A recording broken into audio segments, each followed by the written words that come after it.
Hey everyone, welcome to another episode of Get Jashed. Today I'm so excited to have with me Olivia Howard. Olivia is a transformational coach, mystic, and energy healer, and always has the most beautiful words and wisdom and insights to share on her stories on Instagram and everything like that. So that's why I was drawn to her, and that's why I wanted to have you on, Olivia. So thank you so much for joining me. Thank you for having me. I'm so excited to be here. Me too. Um, well, speaking of that, like what drew me to you is you always have these beautiful words, but also like there's a depth to what you share. And I can't quite like place it, but I don't think we're meant to place it sometimes. I think it's just meant to Mm, be felt. So mhm. with that, I feel like there's a lot of depth to like your experience and what you bring to the world. So what, like, to get us started, I guess, what experiences in your life have given you that depth of clarity or learning or understanding about yourself, and how to then use those words and how you communicate that to the world? Mm, Yummy question. Yeah, Um, not narrow at all. well, I will though start off by saying I am a Scorpio. So not to get too tied into I feel like our identities are still multifaceted. Mm, And Scorpios are known for liking to go deep. So I I love always it. kind of I'm laughingly ready. bring that piece up. Um, I would definitely say it's been a multitude of different things that have happened in living my life. I mean, I grew up, I'm a military kid. I grew up moving around a bunch. So from a really young age, I have been kind of consistently exposed to different people, different ways of living, different ways of seeing the world, and really opening myself up to sort of seeing perspectives other than my own. I'm also multiracial. My dad is Black, my mom is Cuban. And so for me, kind of like my intersectional identity has always been a part of who I am. And I'm the oldest of four kids. And I have a sister who has significant special needs. And so also just like growing up, there's a lot of person things happening and Yeah. exposures and shifts. I also have always been a big reader. I've always loved stories. I've always felt really drawn to I mean, Harry Potter is one example, but just really, I was an English lit major. I went to grad school for English literature, initially planned to get my PhD, and a lot of that was like getting into the depth and into the kind of like the grit of stuff. But I think it really all shifted for me when I became conscious of the fact that I was on a spiritual journey. I think that a lot of times we talk about like, and then my spiritual journey started. And something that I've been thinking about recently is how we are always on a spiritual journey as soon as we kind of embody as these humans and like, which is so weird if you really think about it, but I digress. Um, but when I really started to awaken in a Mm, totally new level, um, found Marianne Williamson, found A Course in Miracles, which completely restructured and reframed my relationship with God and with Source and Divine and whatever you might call it. And through that, I found teachers who, you know, brought things like embodiment into my awareness, and so all of these different sprinkly factors have all kind of come together into the person you see before you. yeah. I think that's a really important thing to remember about ourselves, as well as like, I love like what you said to begin with, like, yes, we are multifaceted beings. So like, we could be one thing and we can be other things that are seemingly opposing to that. Um, and it's just drawing on like your familial experience and all of those different things that play a role in who you are. But a lot of those things are very specifically things that even one of those things would be like mind expanding for someone. Mhm. So the fact that you have multiple, like you've got a military parent, you have the multiracial experience and these different cultures and ethnicities, you have the special needs and understandings around that as well, like, and all of the other things. Like, it's just so many of those things would hone how we empathize and how we use language and communicate Mhm. and bring that in, with things like spiritual awakenings, because I'm always curious, because sometimes, like, I'm not quite sure about my own, like, in terms of when it started or how it started, or if it was this like bang moment, or if it just happened and then in retrospect I can see the steps of how. But do you feel like you had that moment where it was like, oh, I'm on this spiritual awakening journey now, or was it all the Um, little steps that added up to that? it was I really love that you bring that up because I think there are some points that I'm like, I can point out and be like, "Shoom," like that was the moment. But if I Yeah. really like peel back, there are a lot of things happening before and around that particular situation. But one vivid memory that I have was when I was like, I don't even know, it was in between my first and second years of college, and my mom discovered essential oils like really for the first time. Go And I mom. love I know, right? I love talking about essential oils because I feel like they were a gateway for us. A Mm, gateway into discovering teachers like Marianne Williamson and Gabby Bernstein and like Raw Goddess and all these really, really and like Sahara Rose and just like these really incredible spiritual teachers that we see kind of on larger platforms, for lack of a better word. But I remember I had just moved to New York City, and so this is a few years later. So this was like when we first started to kind of play with this kind of stuff. And then I remember I was listening to The Law of Divine Compensation by Marianne mm, Williamson.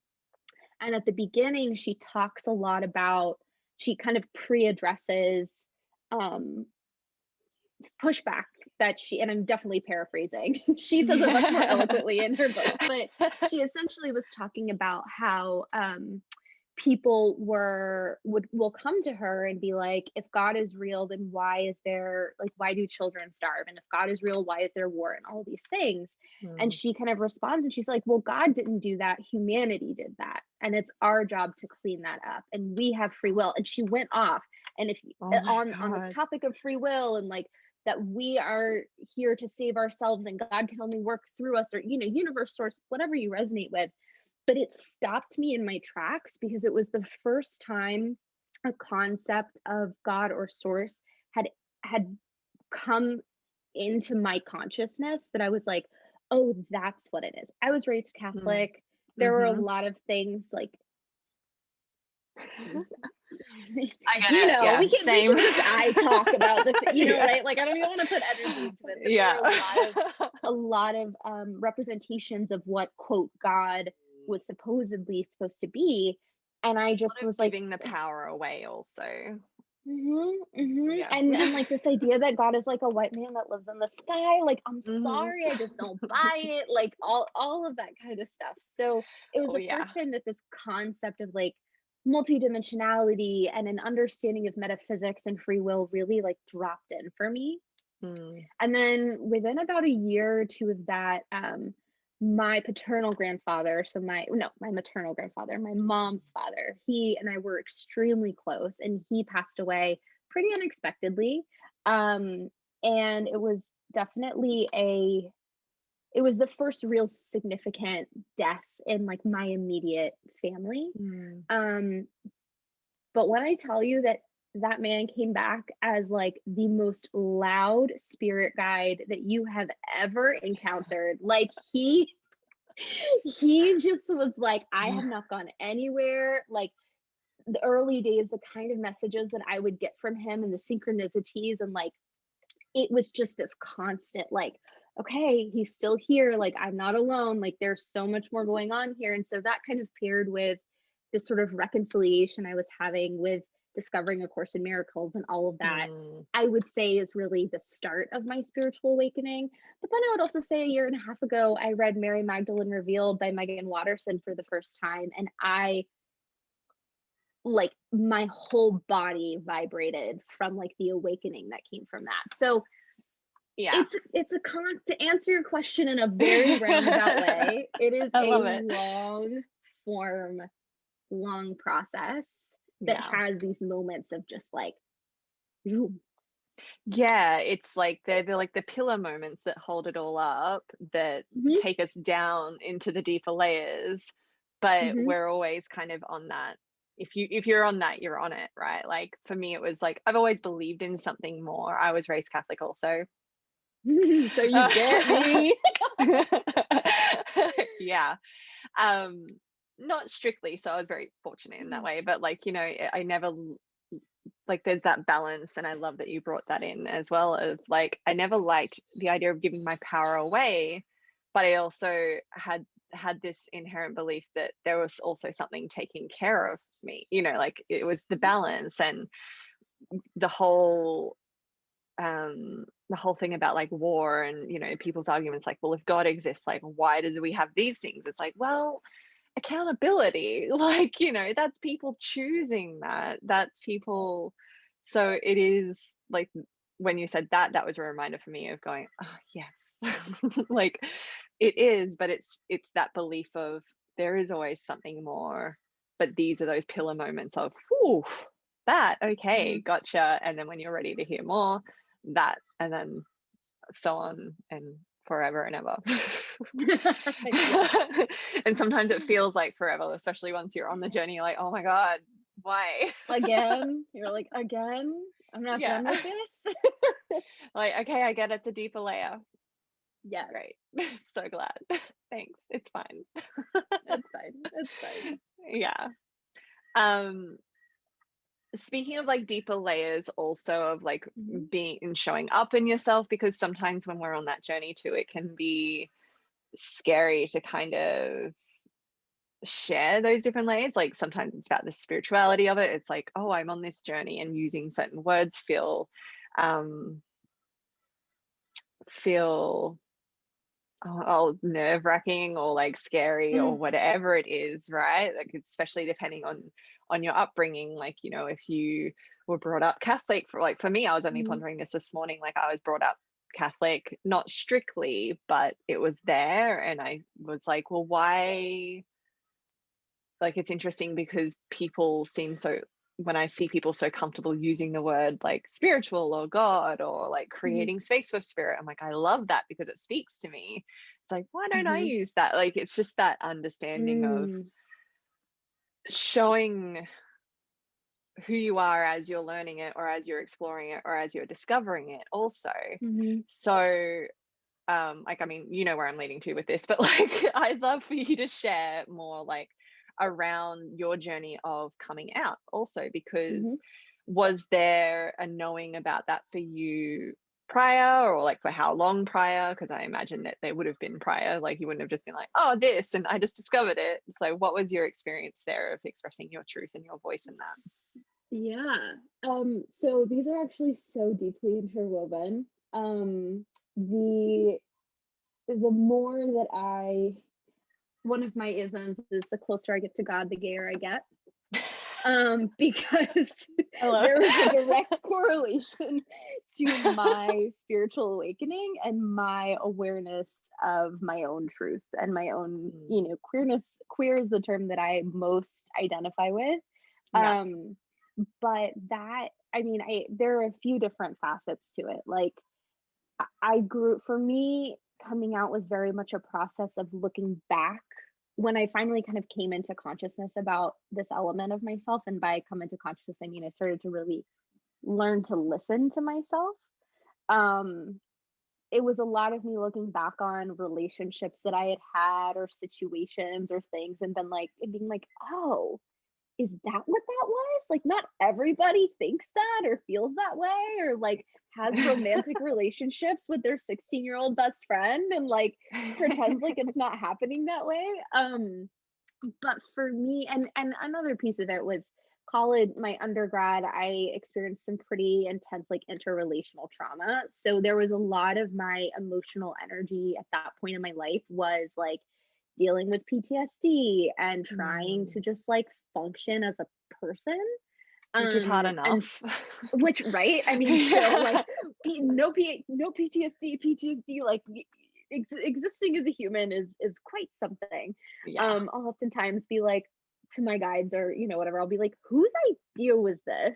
And I always get back this resounding, it was yours. And I'm Are like, you sure? Like, okay, yeah. are you sure about this? But so for me, it really has just been this deeply um deeply unsettling at times, but also just deeply liberating process of understanding the breadth of my own multiplicity and my own multitudes.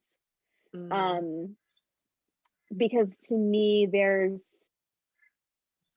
a way that my spirituality is liberational in that it allows me to listen more deeply to myself and to my truth and to my knowings and to mm. honor the incarnation that I am in. And also honoring what my body has to tell me and like what Yeah. is happening there and like what does attraction feel like when I'm not conscribing myself to like a heteropatriarchal expectation of what that's supposed to look like, and how much of the things that I thought that I wanted were because I wanted to be a good girl and check my boxes and do the things that I was supposed to do. And how liberating is it to kind of be like, oh, like I don't have to be good to be worthy, to be enough, to be like, Mm. and I say good very much like not running around and being an asshole. Yeah. Being good in this sort of Like like the you good have to check the girl. boxes and like be a good Yeah. girl and like And be don't start nice. shit and like be Mm. kind, be nice to Mhm. people and like compartmentalize until you don't even know what your own wants and needs are, so that way other Oh, people can be happy in how they perceive you, or yeah. spend your whole life tripping over yourself trying to control how other people are going to perceive you or feel about you, even though you never Mhm. have any control over how other people see you or Yeah, perceive and you. it's kind of none of our business anyway. Exactly. Like, It's more about them than it is about me. And like, yeah. so for me coming out was, I mean, I was living in New York City and I was in graduate school and I was like with some of the most incredible people and just like seeing myself for the first Mm, time, and was really like just swept up in all of this love and all of this kind of like there's so many ways to live, and this mm, monolith that we get served um in Western culture of like mhm. you got to do it a certain way is just a function of patriarchy and capitalism and colonialism and all that stuff that's trying to control us. Oh, yeah. So it's Yeah. all interwoven. Yeah. Surprise. Imagine that. And like, Yeah. I swear I'm not shitting on like Catholicism that much, but I feel like I have to bring it up in this instance too, like because there Mhm, is a purpose like when it genuinely helps people. But mhm, um like my understanding of Catholicism is like there's a lot of inherent guilt and shaming, mhm. um if you don't do the right thing. And like you were saying, it's a lot Yep. of the be nice, be nice, be nice, and play by the rules. And don't tell people when they've upset you, or like Mhm. there's a lot of that. And it sounds like, because I don't know like the depth of the influence that that had on you when you were growing up anyway, but like it sounds like that was a lot to still break through, just that conditioning Mhm. of as well as the other layers of everything else. Yeah, yeah, and I think, I also was like lightly raised Catholic, and Yeah. it's interesting because I still feel a deep affinity to like Mother Mary and Mary Magdalene Mm, and even like Jesus, but it's very much this liberational understanding of these figures. And it's, if you yeah. haven't, have you read Mary Magdalene Revealed by No, Amanda but it's Watterson? funny because you've brought it up and I've seen it come up in like my feed, and I've seen it come up in different places a lot recently. So now I'm like, oh, I guess I should read it. I'm getting It's it. just Thank you. this, it's a really powerful really, really powerful read, and it's a Mm, massive reclamation. yeah. It gives a lot of the historical context. The woman who wrote it, Megan Watterson, is a Mm, feminist theologian. I believe she's Harvard educated. Don't quote me on that, but I'm pretty sure. yeah. Regardless, she doesn't have to She's be Harvard very or educated, or like either way. Yeah. she's brilliant, and she talks a lot about contextualizing the institution of Christianity as we see it today, and looks Mm, at how, like, in the first 5 or 6 centuries, women and men were both preaching equally, and like all of these sorts of things, and the ways in which things got manipulated by yeah. closed doors rooms filled with men to control as much as they possibly could. And that's how we see. So I think there's these seeds of beauty in Yeah. any major religion, and that at its core we're all talking about the same thing. But again, there's the ways in which humanity can, for better for worse, be led by fear and ego, and Mm, warp things that are meant to liberate us into things that attempt to confine us. yeah. So Yeah. It's interesting because I feel like you're right. Like the theology is so interesting because it goes a bit deeper into what's the core message and what's the history. And I see those figures like a bit like energetic figures, like deities almost, kind of like mm, Buddha and things like that. Whereas like, yeah, like, yeah, regardless of your religious stance, this person or a version of this person probably existed, right. and there is an energy about that. Hmm. But and then we've added all of these layers on, and and ego and fear play a huge role in that as well. So Yeah, yeah, mm, yeah, yeah. Was getting back to that original question before I went on that yeah. Of tangent. course. No, my God. Yeah. um was like the way, so you said you got swept up in this love, this wave of love when you came out. And are you still in New York, or you're I am in New elsewhere? York with my heart. Yeah. I moved home for 2 weeks at the on March 15th, 2020, and it is Oh, okay. February of 2021, and I'm still Great. here. Oh. Mostly just because the job I was working, like I got all these stuff, but Mm, I've never known what I wanted to do, but I always knew I wanted to be in New York. So I will be yeah. back when it makes more sense for me, like, financially, et cetera, et cetera. But Yeah, that makes I am sense. a New Yorker at heart, no question. Yeah. um I imagine that New York was a great place to come out as well, because there is Mhm. so much of that diversity in humanity, like in everything in Yeah. humanity there as well, right? When Yeah. you got swept up in that wave of love, was it the same experience with your family, in like how they communicated that back to you, or how you shared that with them? Yeah. My family is extremely loving and extremely Mm, supportive and very unconditionally. I'm very lucky. yeah. Not everyone has that experience. And so my family has always been, especially my nuclear family, just this deeply resonant and like embodiment of unconditional love. And like sometimes it feels like there's conditions because like we have a lot of responsibilities in my household, and like Yeah. we're held accountable to like Yeah. contribute to like the little mini ecosystem that is our family. But I've been very, very fortunate to have had extremely loving and extremely supportive family Mm, throughout yeah. any decision I've made, like coming out, and when I was like, I'm gonna study English lit, a lot of people's parents would be like, so what are you gonna do with that? And like my parents even, for them, I think, I mean, my mom also studied English lit, so she got it, but Mm, um I think that there is a way in which my parents are particularly gifted at being parents. Don't get me yeah. wrong, we have our moments. As you would. But as anybody does, but Yeah. I'm extremely, extremely grateful and lucky to have parents who truly wish for my happiness and Mm, are the first ones to kind of call me in if they think that I'm settling in any way in my life. And so I've been really lucky to have their yeah. support. That's beautiful. Like, it's in any area, like regardless of what it's about, whether it's about your sexuality or your major choices, or like, you know, like what you want to do with your work or otherwise, right? I think there's a way that we can communicate and express that love. And still, I love the use of the term calling in rather than calling out also. Like, I picked Yeah. up on that. Like, you know, like there's such Yeah.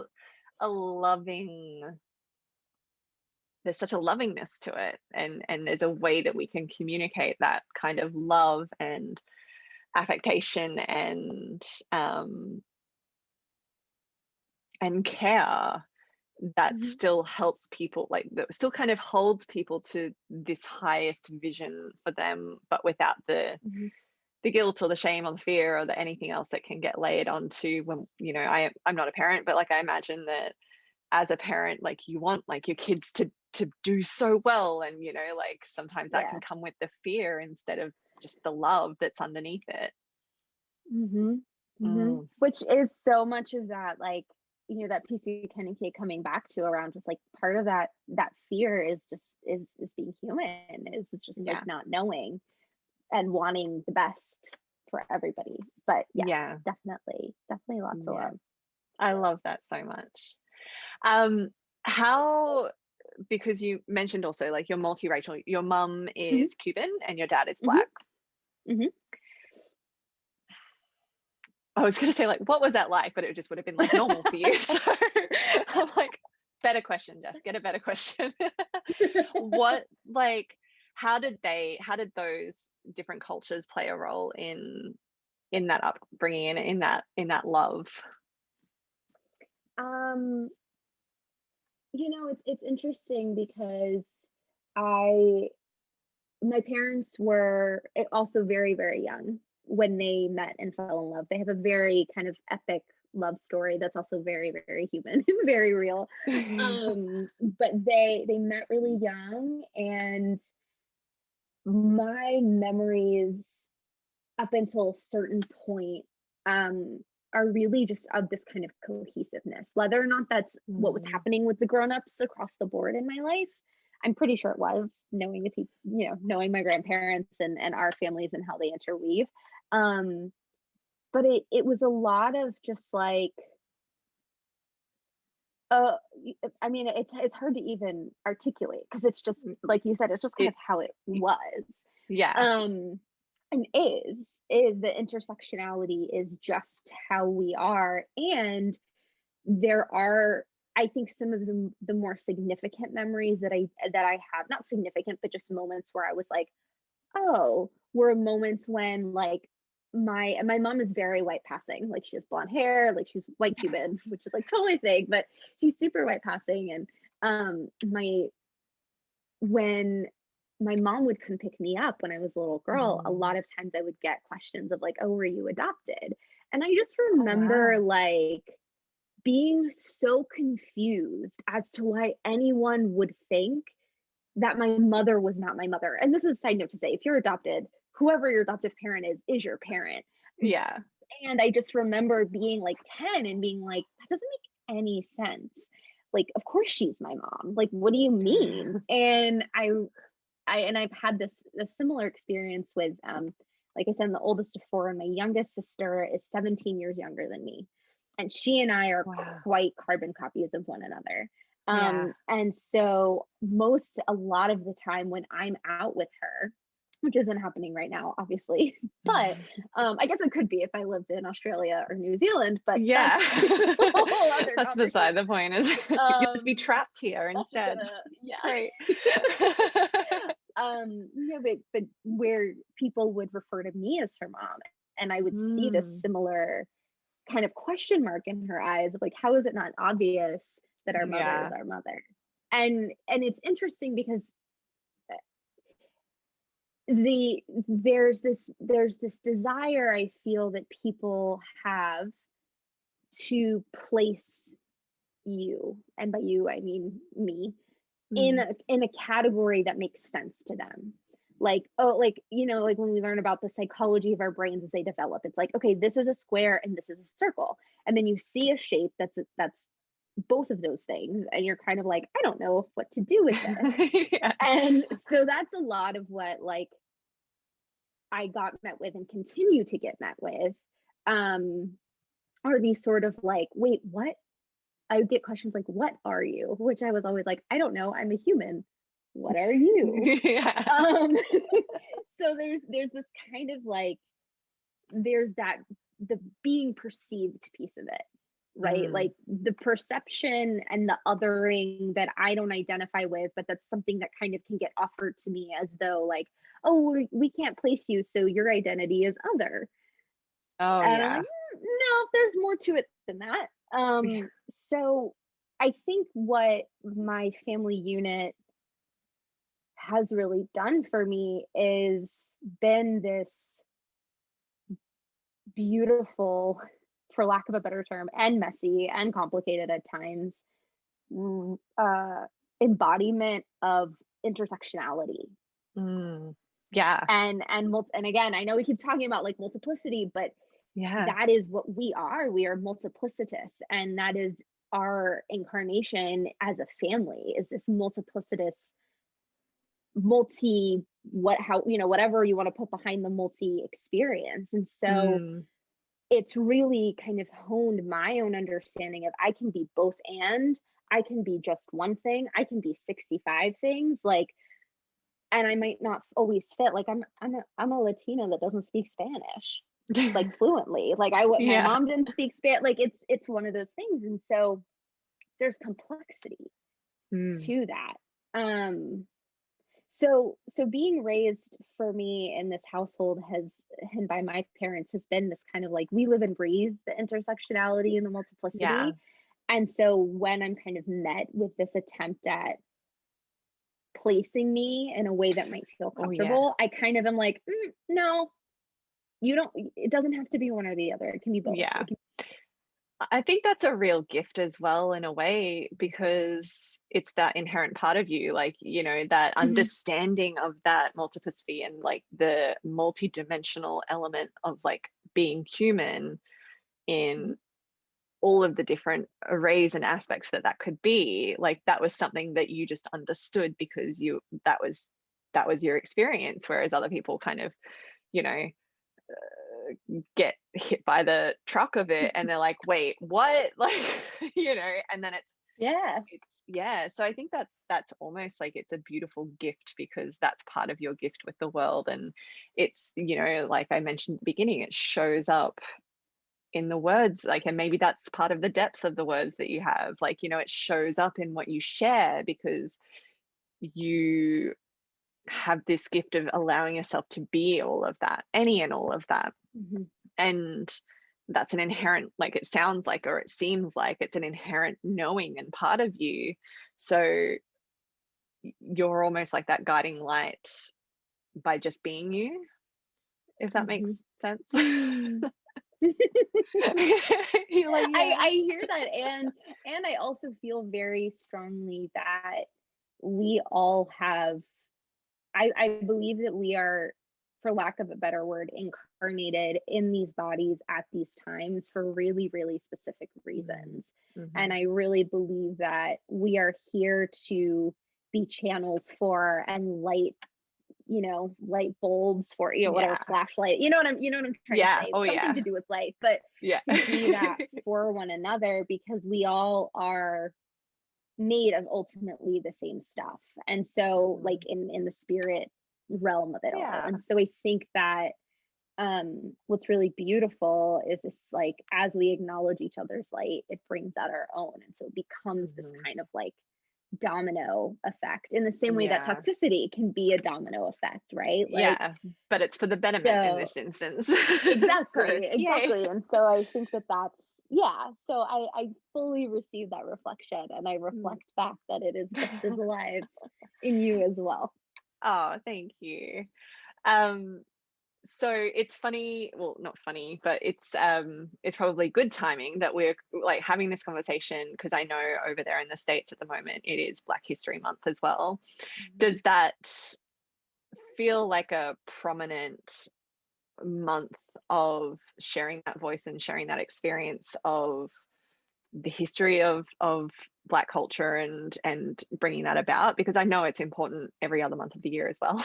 But what does that mean to you, or what do you feel like is most important in that Mm, aspect and context? it's a really good question because I think that um, Black History Month is a really, I don't know, interesting feels like the wrong word, but Mm. especially just given the context of where America has been in the past 4 years and the kinds of things that have come to light. And by come to Mm. light, I mean been further illuminated. Because to those of us who've been paying attention, the predominance of like white supremacy it's not a Mhm. surprise. Um, and so I think that there's so much to do in terms of honoring Black voices. And I think there are really important conversations to be had around like what efforts are white folks putting into equity and education and Mm. actively being anti-racist, not only when we're marching on Washington for George Floyd, and not only when it's Martin Luther King Day, and not only when it's Black History Month, but as something that you live and you breathe. Because black I cannot speak for every Black person. We are by Yeah. no means a monolith, but I know for me that um when I promise this story has a point. No, keep like I however it promise the goes. story has a Yeah. point. So when I was in graduate school, I studied Black literature, and then I kind of focused in on multiracial, multi-ethnic literature because we like to study what we know. Yeah. And one of the books that I wrote for my master's thesis was this book called Iola Leroy or Shadows Uplifted, and it was like not a novel. It's a short novel, but it was a novel written in the late 1800s by a Black woman. Um, and I wrote my thesis on her, and I cannot remember her name right now.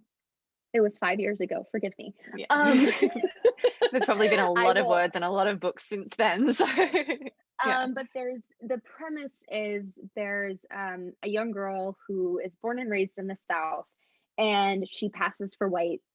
She believes that she's white, and then she finds out after her father dies that she's like 1/8 Black. And so in the sort of slave in the time of enslavement in the United States, if you had any drop of African American blood in you, you could be enslaved. And so it's this whole thing. She discovers it, she escapes from slavery, and she moves to the North. And rather than pass, which is a whole other literary trope, and I'm like trying not to get too far in the weeds there, but if Mhm. anyone watching this has more questions about passing as a literary trope, I'm happy to talk about it.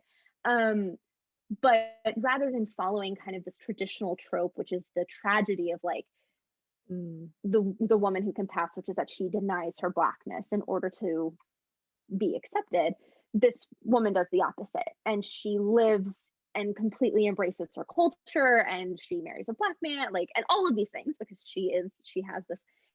And one of the lines that she says in the book that just stays with me, and is because it was super revolutionary for the time that it was written in, and it's revolutionary now, but she says, my Blackness is the best part of me and I am not ashamed of it.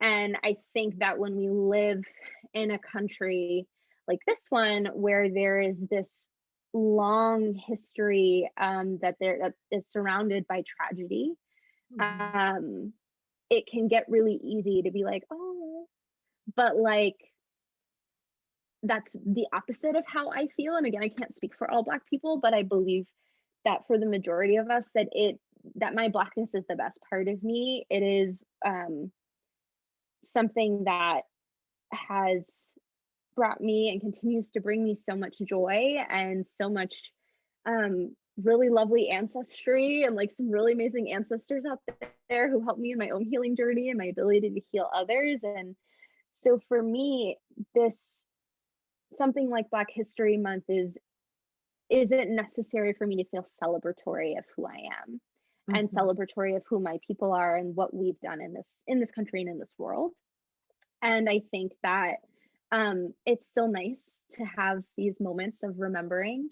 And I think again, it's kind of this larger question of, for Black folks, our liberation is ingrained in us, and it's Mm. something that no one can take from us, but it's also something that we're constantly working for to protect each other and to protect, honestly, everyone, because, Yeah.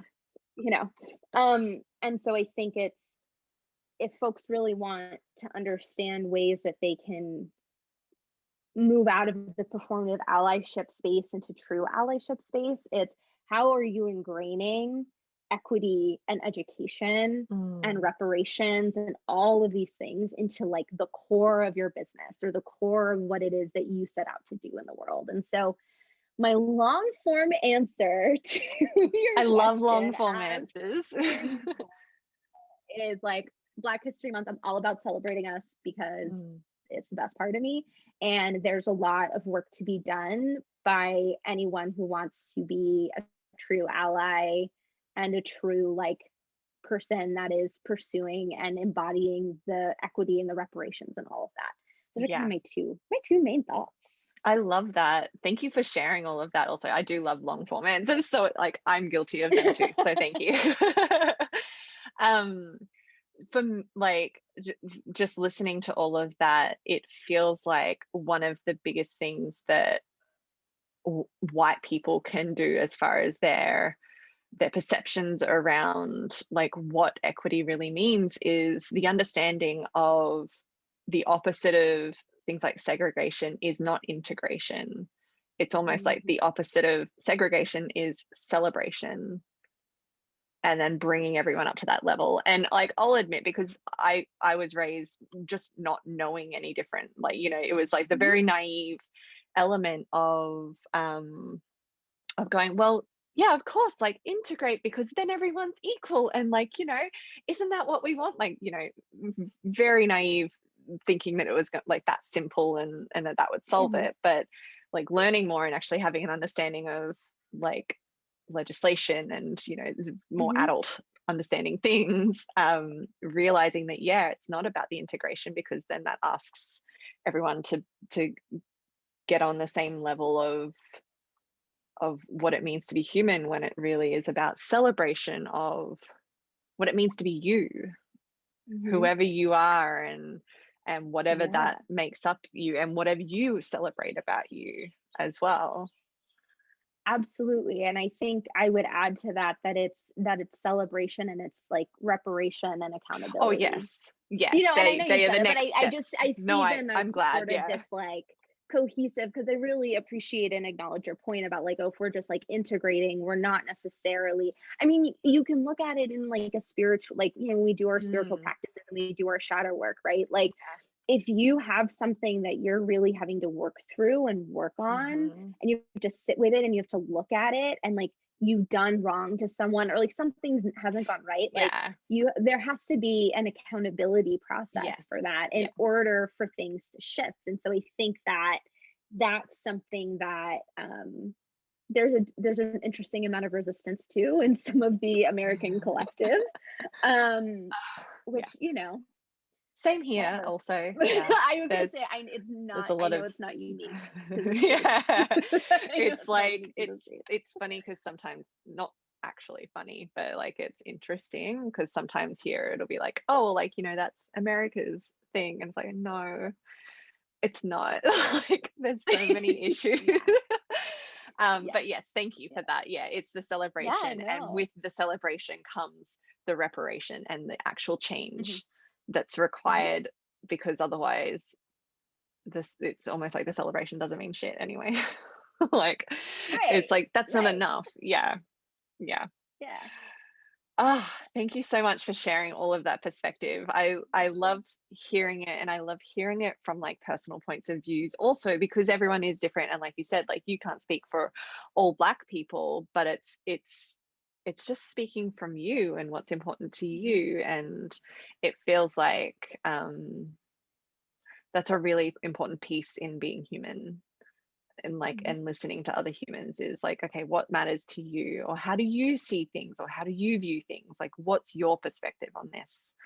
Hmm. So I'm very, very grateful that you took the time to share all of that so Yeah. much. Um, where can people find you and your beautiful, beautiful work? Right now I'm mostly active on Instagram. That's my main space. I'm working on shifting that a little bit, but for now it's the gram and my handle is underscore Olivia Howard. And Jess and I are friends, so you can Yeah, find and me I'll add it in like the through caption and the show notes and yeah. everything. So yeah. That's really the best way. And if you're not on Instagram, I also have a website. It's Olivia M as in Marie, which is my middle name, Howard.com, which that's also knew that info too. So you can drop it in the thing. But yeah, those Oh, are the best ways to get in touch with me for sure. awesome. Thank you so much. Thank you Thank you again for so much. sharing your stories. They're so interesting. Like I'm like, oh, I really want to go into like that story. Like there's just so many different layers. So Oh, and maybe I we'll, yes. remembered, and I will, Oh sorry, yes. I just wanted to say this before we fully close, that the book that I was talking about is Iola Roy or Shadows Uplifted, and it's by Frances Harper. That Oh is woman's yes. name. It's Frances Harper. I just wanted to make sure I said that. And Yeah. because I kept thinking Ida Wells and I knew that was wrong. And I was like, oh God, it's late. My brain is fuzzy. But I just wanted Yeah. to throw that in Cool. before we closed I hear you. I get you. Cool. out. Thank you so much Thank again. This you. is such a great conversation, and I have enjoyed every single moment of it, and I am so grateful. You too. Thank you.